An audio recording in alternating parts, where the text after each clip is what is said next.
Holes, Chapter 12. Again, Stanley was the last one to finish digging. It was late afternoon when he dragged himself back to the compound. This time, he would have accepted a ride on the truck if it were offered.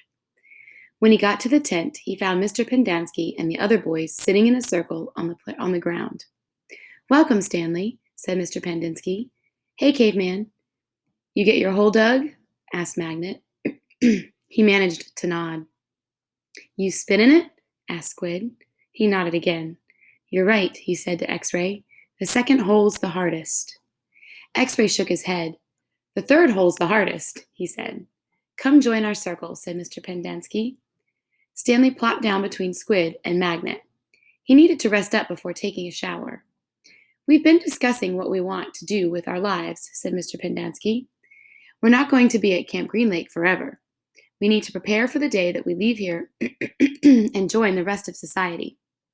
"Hey, that's great, Mom," said Magnet. "They're finally going to let us out of here." The other boys laughed. "Okay, Jose," said Mr. Pendanski. "What do you want to do with your life?" "I don't know," said Magnet. "You need to think about that," said Mr. Pendanski. "It's important to have goals. Otherwise, you're going to end up right back in jail. What do you like to do?" "Well, I don't know," said Magnet. "You must like something," said Mr. Pendanski. "I like animals," said Magnet. "Good," said Mr. Pendanski. "Does anyone know of any jobs that involve animals?" "Veterinarian," said Armpit. "That's right," said Mr. Pendanski. "He could work in a zoo," said Zigzag. "He belongs in a zoo," said Squid. And then he and X-Ray laughed. "How about you, Stanley? Any ideas for Jose?" Stanley sighed. "Animal trainer," he said. "Like for the circus or movies or something like that." "Any of these jobs sound good to you, Jose?" asked Mr. Pendanski. "Yeah, I like what Caveman said. About training animals for movies? I think it would be fun to train monkeys." X-Ray laughed. "Don't laugh, Rex," said Mr. Pendanski. "We don't laugh at people's dreams. Someone's going to have to train monkeys for the zoo and for the movies." "Who are you kidding, Mom?" asked X-Ray. "Magnet's never going to be a monkey trainer." "You don't know that," said Mr. Pendanski. "I'm not saying it's going to be easy. Nothing in life is easy, but that's no reason to give up. You'll be surprised what you can accomplish if you set your mind to it. After all, you only have one life, so you should try to make the most of it." Stanley tried to figure out what he'd say if Mr. Pendanski asked him what he wanted to do with his life. He used to think he wanted to work for the FBI, but this didn't seem appropriate place to mention that. "So far, you've all done pretty good job at messing up your lives," said Mr. Pendanski. "I know you think you're cool." He looked at Stanley. "So you're caveman now, huh? You like digging holes, caveman?" Stanley didn't know what to say. "Well, let me tell you something, caveman. You're here on the account of only one person. If it wasn't for that person, you wouldn't be here digging holes in the hot sun. You know who that person is? My no good, dirty, rotten, pig stealing great great grandfather." The other boys howled with laughter. Even Zero smiled. It was the first time Stanley had ever seen Zero smile.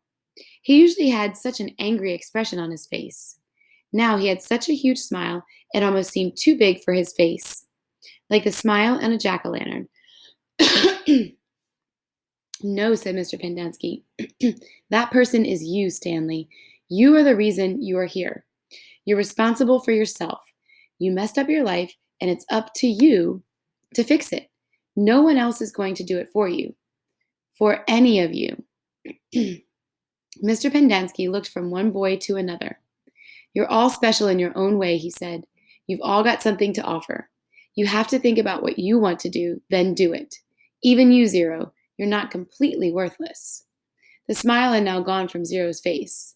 "What do you want to do with your life?" Mr. Pendanski asked him. Zero's mouth shut tight. As he glared at Mr. Pendanski, his dark eyes seemed to expand. "What about it, Zero?" asked Mr. Pendanski. "What do you like to do?"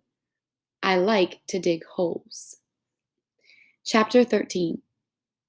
All too soon, Stanley was back out on the lake, sticking his shovel into the dirt. X-ray was right. The third hole was the hardest. So was the fourth hole, and the fifth hole, and the sixth, and the. He dug his shovel into the dirt. After a while, he'd lost track of the days of the week and how many holes he dug. It all seemed like one big hole, and it would take a year and a half to dig it. He guessed he'd lost about 5 pounds.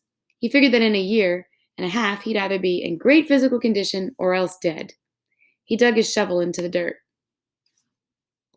It could always be this hot. It couldn't always be this hot, he thought. Surely it got cooler in December. Maybe then they froze. He dug his shovel into the dirt.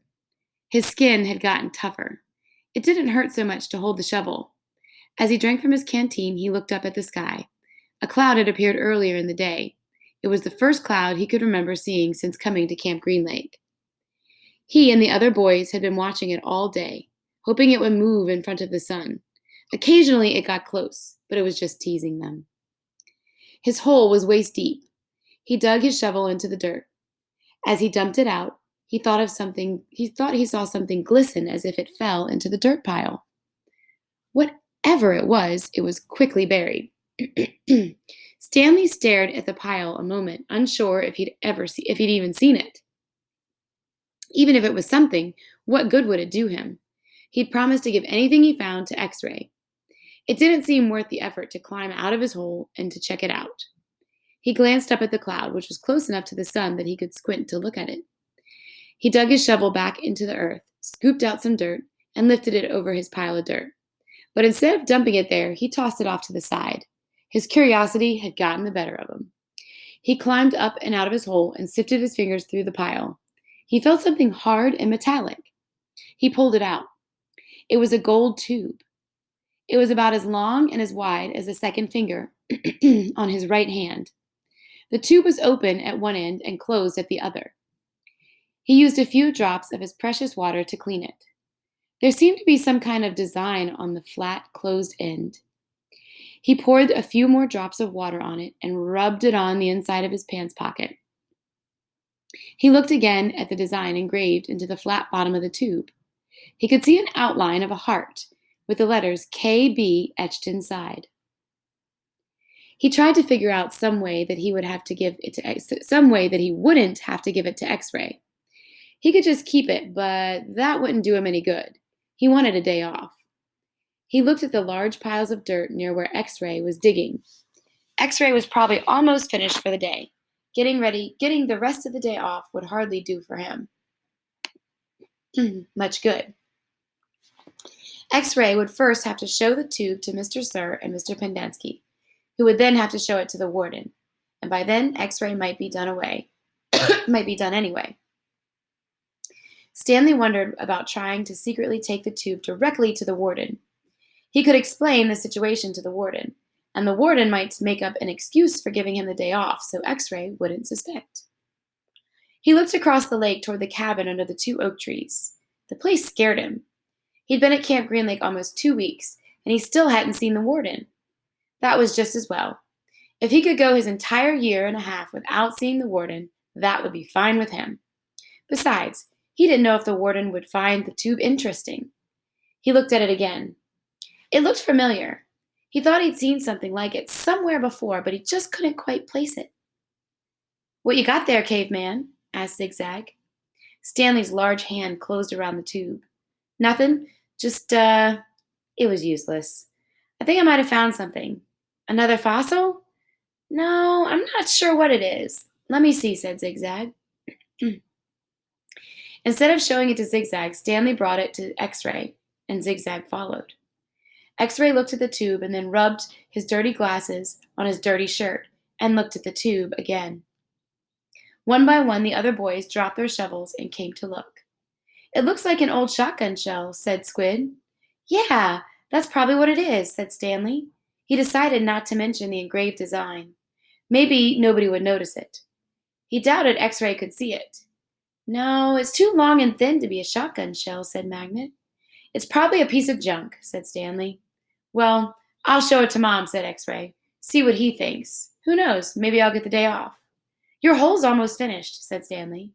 "Yeah, so?" Stanley raised and lowered his shoulders. So why don't you wait till tomorrow to show it to Mom? He suggested.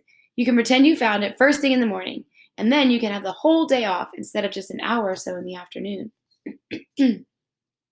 X-Ray smiled. Good thinking, caveman. He dropped the tube into a large pocket and to the right of his dirty orange pants. Stanley returned to his hole. Whenever the water truck came, Stanley started to take his place at the end of the line, but X-Ray told him to get behind Magnet, in front of Zero. Stanley moved up one place in line.